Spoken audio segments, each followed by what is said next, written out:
मौलाना अबुल कलाम आजाद, जिनका जन्म 11 नवंबर 1888 को मक्का में हुआ था, भारत के स्वतंत्रता संग्राम में एक महत्वपूर्ण व्यक्ति के रूप में उभरे और विभाजन के उथल-पुथल भरे दौर में उन्होंने महत्वपूर्ण भूमिका निभाई।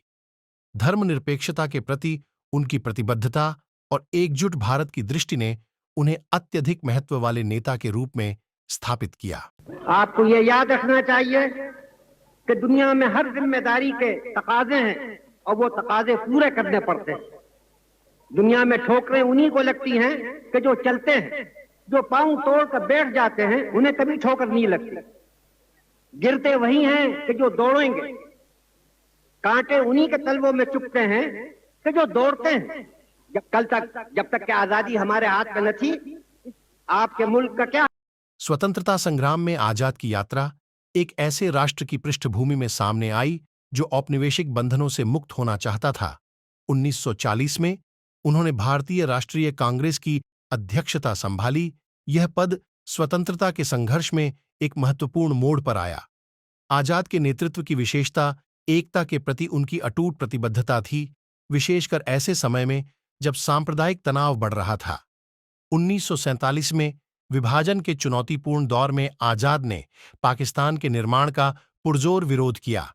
एकजुट धर्मनिरपेक्ष राष्ट्र के उनके दृष्टिकोण ने उन्हें एकल अविभाजित भारत की वकालत करने के लिए प्रेरित किया। अंततः विभाजन के बावजूद आजाद के प्रयासों ने इस उथल-पुथल भरे परिवर्तन के दौरान सांप्रदायिक सद्भाव बनाए रखने में महत्वपूर्ण भूमिका निभाई। भले ही वह पाकिस्तान में प्रवास करने का विकल्प चुन सकते थे, आजाद ने एकजुट और समावेशी राष्ट्र के विचार के प्रति अपनी प्रतिबद्धता पर जोर देते हुए भारत में रहने का विकल्प चुना। संविधान सभा में आजाद की भूमिका ने राष्ट्र निर्माण प्रक्रिया के प्रति उनके समर्पण को और अधिक रेखांकित किया। उन्होंने भारतीय संविधान के प्रारूपण में सक्रिय रूप से भाग लिया और नए स्वतंत्र राष्ट्र को आकार देने वाले मूलभूत सिद्धांतों में योगदान दिया। उनकी दृष्टि राजनीतिक सीमाओं से परे जाकर एक ऐसे समाज की आवश्यकता पर बल देती थी जो विविधता और धर्मनिरपेक्ष मूल्यों को अपनाता हो। आजादी के बाद मौलाना अबुल कलाम आजाद के करियर में एक महत्वपूर्ण मोड़ आया जब वह स्वतंत्र भारत में पहले शिक्षा मंत्री बने। यह चरण सीखने और बौद्धिक गतिविधियों के प्रति उनकी आजीवन प्रतिबद्धता के चरम को दर्शाता है। शिक्षा मंत्री के रूप में आजाद के कार्यकाल ने देश के शैक्षिक परिदृश्य पर एक अमिट छाप छोड़ी।